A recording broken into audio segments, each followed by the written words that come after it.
علیکم ناظرین زه واجد الله او تاسو ګورئ زما فیسبوک او یوټیوب چینل. امید لرم چې تاسو به ټول ښه او ژوند به مو ښه تیریږي. نن در سره هغه نیوز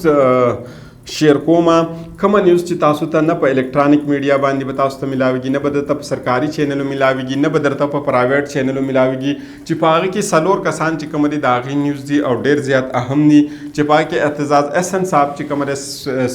سپریم کورټ کې چې کومه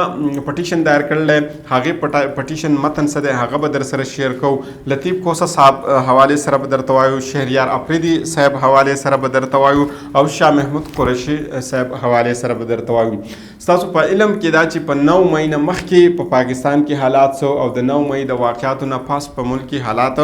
بالکل اکثر بدل شو دي او حالات ډېر زیات تبدیل شو دي. د هغې حوالې سره چې اعتزاز احسن صاحب کوم پټیشن دایر کړلی یا د نورو کسانو سویل دي دا ټوټل تاسو سره په دې ویډیو کې شیر کوو. علم کې وي چې سردار لطیف کوسه صاحب چې کله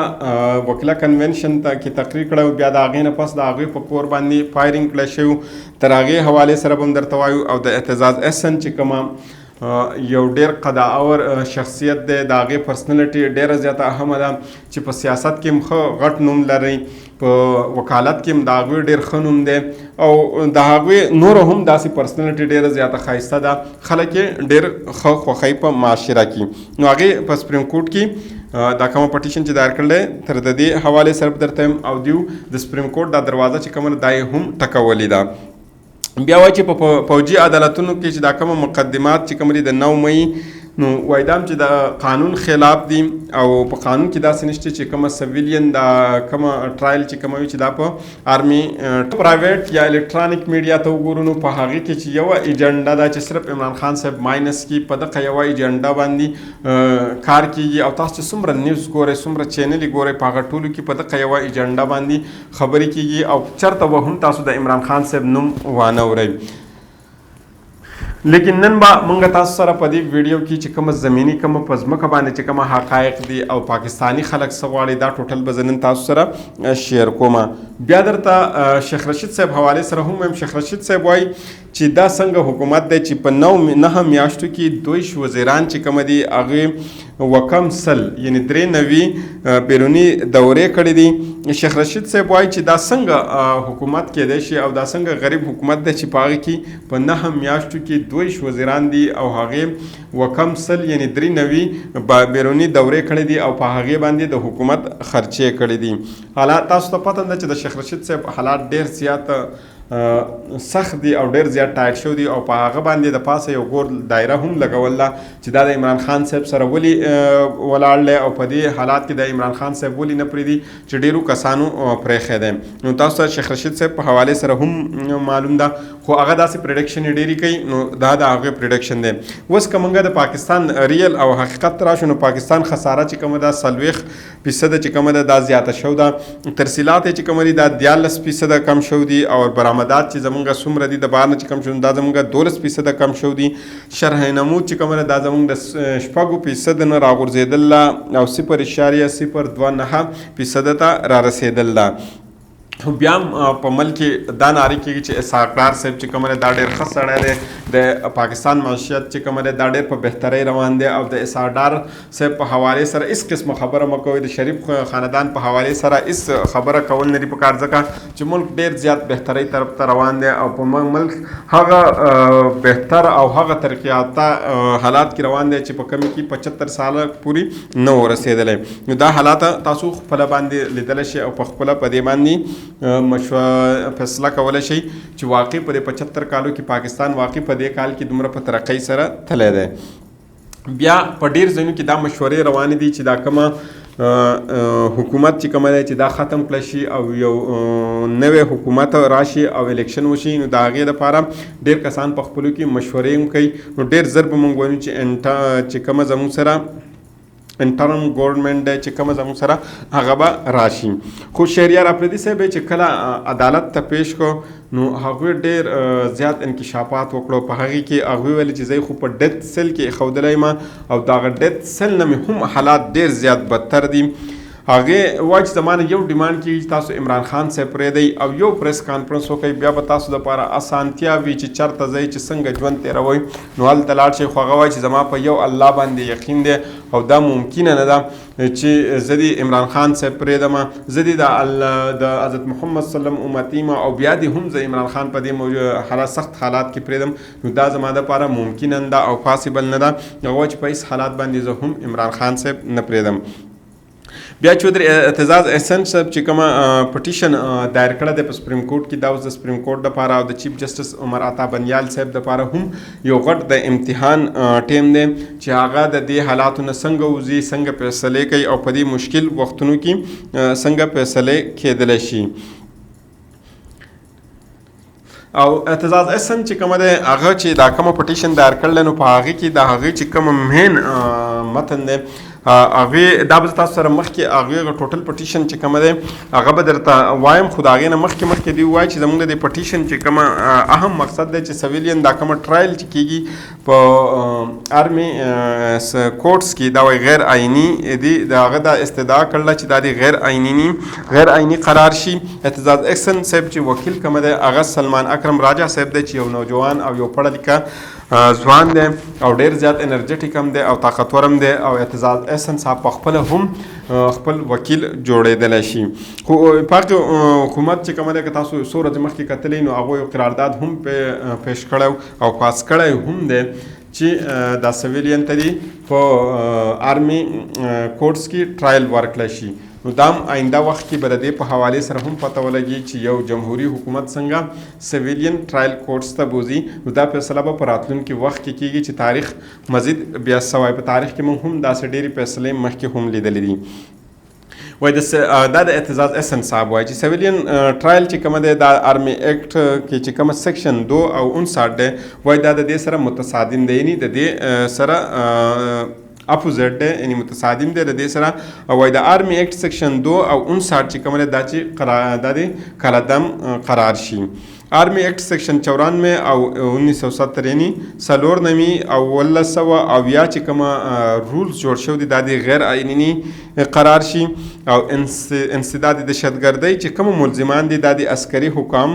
د حوالې نه خلاص کړی شي او د فیصله دي دا د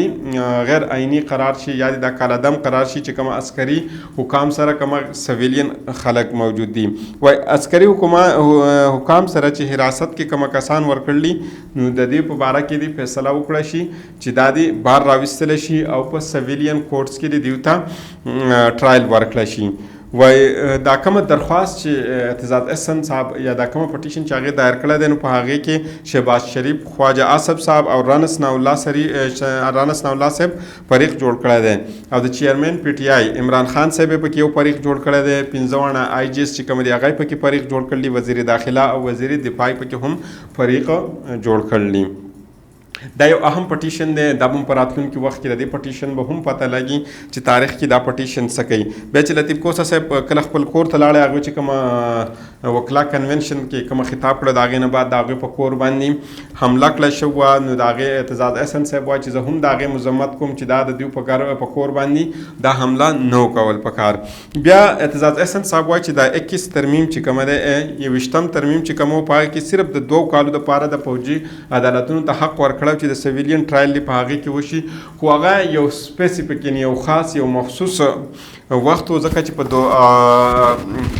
په ای پی ایس پېښور باندې اټیک شوی د هغې د وجې نه دا یو سپیسیفیک امینډمنټ په آئین کړي شوی و. بیا هغه وایي چې 2 کال نه هغه 4 کاله شو، بیا په 2019 کې چې کوم و دا بالکل ختم کړی شو او د هغې نه بعد آئین چې کومه دی هغه خپله هغه اصلي حالات ته 9 مئی دا څومره واقعات چې شو دي د دې ټرایل نشي کولی.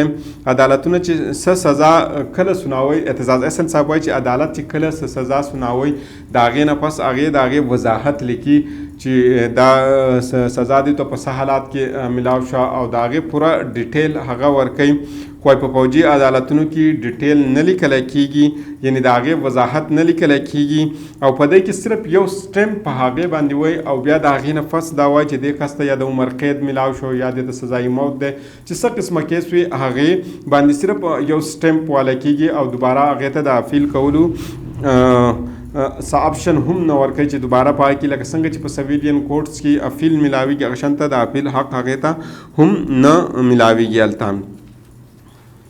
او وایي د دې وجې نه چې کومه دا سویلین دا ټرایل چې کومه په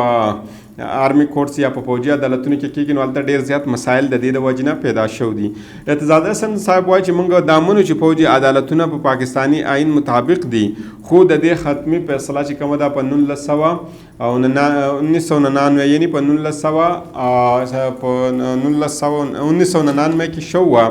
عدالت فیصله ورکړه چې فوجي عدالتونه به په عدالتونو کې به د سویلین مقدمات نه چلولی کېږي او آخري ځل د لیاقت حسین چې کوم و د هغې فوجي عدالت کې د هغې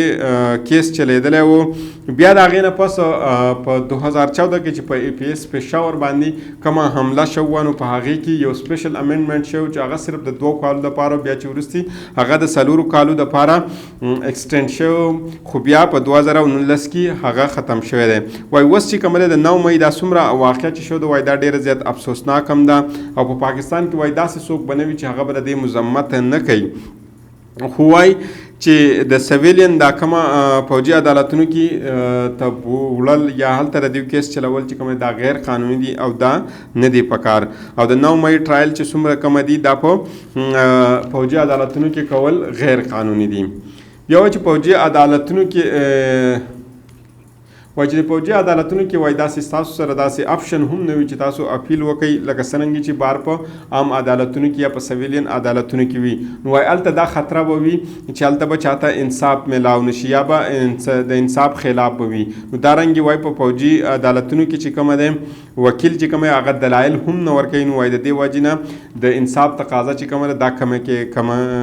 پکې راتللی شي. او په فوجي عدالتونو کې معلوم هم نه وي چې دا کومه فیصله سناو شو ده چې دا په کومه طریقه استدلال د دې لپاره کومه طریقه کار استعمال شوی دی. وایي دا هم په هغې کې دوی نه ورکوي. وایي په 1 جون په 2023 کې وایي د فارمیشن کور کمانډر کانفرنس یو میټینګ شوی و چې په هغې کې آی ایس پی آر ویلي و چې زموږ سره قابل تردید شواهد موجود دي. نو وایي په یو اف آی آر کې هم دا نه دي منشا شو چې دا 45 کومه کسانو د هغې سره څه داسې اسلحه وه چې هغې ور لګولی ویم یا هغې سره اسلحه موجود وه. نو وایي دا 4 آی جیز چې کومه دي دا شامل تفتیش شي چې دوی بیا دا خلک ولې نو رامنې کړ چې دوی ور لګاوه او دومره په ملک کې نقصان لګاوه. بیا اعتزاز احسن صاحب مخکې وایي چې تر څو پورې آی جی چې کومه وي چې دا شامل تفتیش شوی نه نو تر هغې پورې د دې 9 مۍ د واقعیت اصل حقایق مخې ته نه راځي. وایي آرمی چیف ته چې شاید چې آرمی چیف ته کومه دی درست مشورې نه ورکولی کېږي او دوی ته درست انفارمیشن نه رسولی کېږي. او وایي په کور کمانډر په کور کې چې کومه ور لګېدلی و نو دا آی جی یا بل داسې یو کس هلته ولې نه ورسېدلی چې دا خلک یې منع کړی وی. وایي هغې د آی جی پنجاب نه هم یو سوال کړی دی چې ته چا منع کړی وی چې تا دا خلک نه منع کول چې کومو خلکو ور لګاو تاسو دغلته ولې نه رارسېدی. بیا وایي چې کور کمانډر لاهور په کور چې کومه بې ایمانه او بزدلانه حمله شو د وایي په پاکستان کې به داسې څوک نه وي چې هغه به د دې مذمت نه کوي. خو بیا هم د دې په دې واقعیت کې چې کومه خلک ملوث دي نو د هغوی په فوجي عدالتونو کې ټرایل نه دی کول پکار. وایي د پاکستان چې کومه دی په 1971 کې وایي 2 لخت شوی دی یعنې 2 ټوکړی شوی دی. وایي ذوالفقار علي بټو او بېنظیر بټو چې کومه ده هغه هم شهید کړی شوي دي. د پی ټي آی کومه کسان چې کومه وو چې چا پارټي پرېښې ده نو هغې چې څومره کیسونو صرف هغوی ته هغه نه دي معاف شو بلکې هغې یو نوې پارټي هم په پاکستان کې جوړه کړله. نو هغې یو استدعا کړله چې د دې کیسونو د دې د حقایق ته د رسېدو دپاره د یو فل کوډ جوړ کړی شي چې په هغې کې د ټول د سپریم کورټ ججان کینی او چې تر د دې حقیقت ته ورسي چې په دې کې اصل کې حقیقت کې څوک څوک شامل دي او چا دا کار کړی دی. بیا شهریار افریدي صاحب وایي چې هغوی په رانا ثناء الله صاحب باندې کیس نه و کړی بلکې دا کیس چې کومه و دا یو میجر جنرل چې د نارکاټکس کوټ کې و هغوی دوی بریف کړي چې د هغه سره ناقابل تردید شواهد یعنی ثبوت موجود دی. لہذا وایي د دوی په دې بریفینګ باندې حکومت فیصله کړوه چې رانا ثناء الله صاحب دی ونیولی شي. هغه وایي چې نه په دې کې خو څه د شهریار افریدي لاس او نه د حکومت لاس خو دا د نارکاټکس انټي نارکاټکس کوډ چې کومه فیصله کړوه نو حکومت په هغې باندې عمل کړی. نو اوس د هغوی نه تپوس وکړی شي چې هغه شواهد چېرته دي او هغه کیس چېرته دی او چېرته لاړې هغه کیس. د هغې نه پس که بیا موږ د عمران خان صاحب قریبي ملګری چې کوم دی شاه محمود قریشي صاحب په حوالې سره وګورو نو هغوی هم ویلي زه عمران خان صاحب په هېڅ حالات باندې نه پرېږدم او زه به د عمران خان صاحب سره شانه به شانه ولاړ یم. نو د بلې ویډیو پورې ماته اجازت راکړئ. د الله په امان.